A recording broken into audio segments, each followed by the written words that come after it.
অনেক দিন আগেকার কথা। বিরাটনগর নামে এক ছোট্ট গ্রামে থাকতো শম্ভু নামে এক 20 বছরের ছেলে। ছোটবেলাতে সে অনাথ হয়ে যায়। জন্মের সময় মা মারা যান, আর 12 বছর বয়সে হঠাৎ বাবাও নিখোঁজ হয়ে যান। শম্ভু ঘরে একা বসে আছে। রাধিকা থালা হাতে ঢুকে।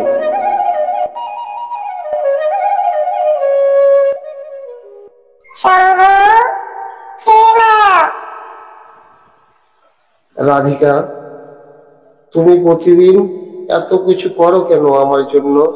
তুমি না খেলে আমার মন অশান্ত হয়। এটা কোনো দয়া নয়, এটা আমার ভালোবাসা।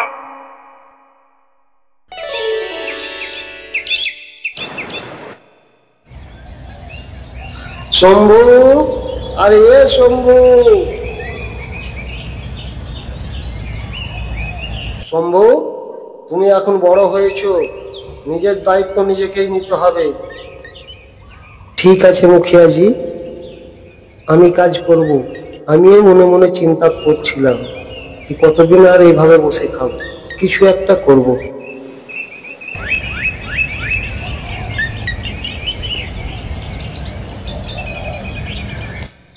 সেই দিনই রাতে শম্ভু মনে মনে চিন্তা করতে লাগলো সে কি করবে।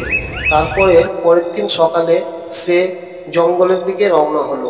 জঙ্গলের কাঠ কেটে ও মধু সংগ্রহ করে তার জীবিকা নির্বাহ করবে।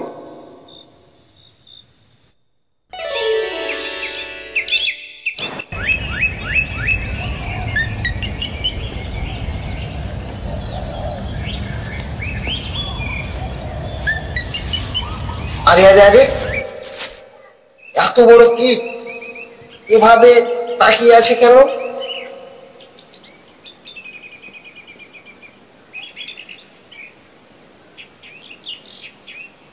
আমি তোমাকে চিনি শম্ভু, তুমি বীরভদ্রের ছেলে না?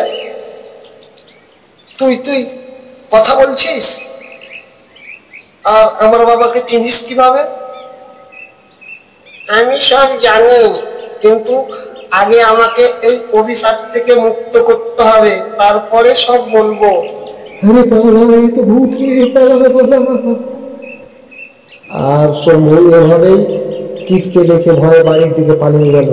ও রাত্রে ঘুমিয়ে পরের দিন সকালে আর কিছুই মনে থাকলো না।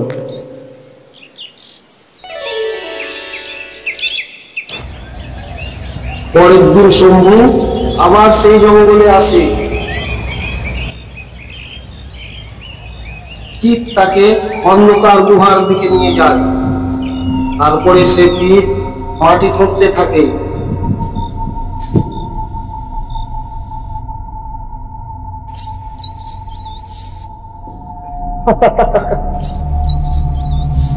এত হীরা রত্ন, এগুলো সব আমার।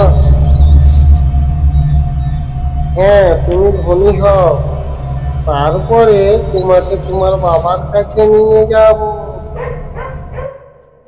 শম্ভু হীরা বিক্রি করে ধনী হয়ে যায়। ভাঙা কোড়া ঘর ভেঙে তার জায়গায় ছোট্ট প্রাসাদ তৈরি করে। রাধিকা খুশি হয়।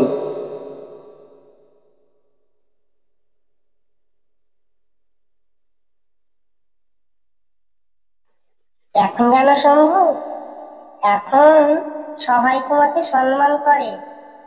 কবে আমার বাবার কাছে যাবে গো? খুব তাড়াতাড়ি, তবে আগে বাবাকে দেখা করতে হবে।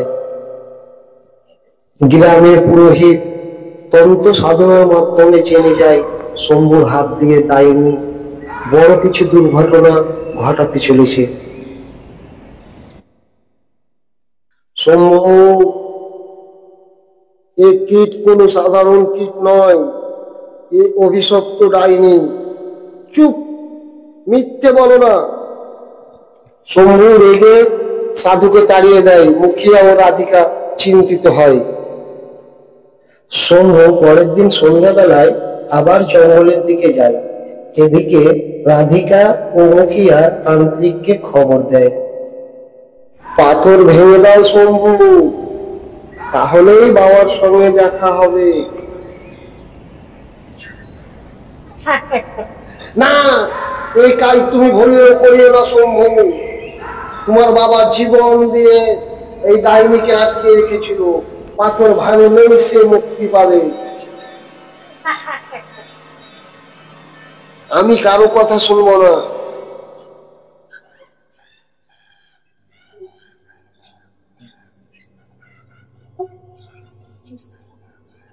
না না, তুমি এরকমটা করতে পারো না।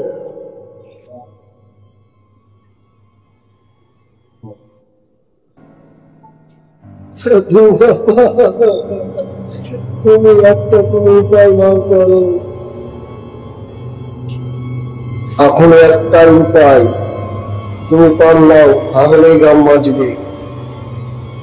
আমার ভুল হয়েছে, কিন্তু গ্রামকে আমি রক্ষা করব। না শম্ভু, তুই এটা করিস না। গ্রামকে বাঁচাবার জন্য শম্ভুর মতে পুরোহিতের হাতে মৃত্যুবরণ করতে হবে।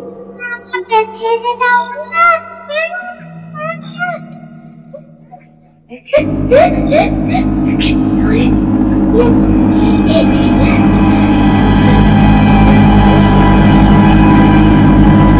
সে শুধু মানুষ ছিল না, সে গ্রামের প্রাকৃতিক বলিদান ছিল। আর এভাবেই শম্ভু নিজের জীবন দিয়ে গ্রামকে রক্ষা করেছিল। তার অন্তিম বলিদান চিরকাল মানুষের মনে অমর হয়ে থাকবে।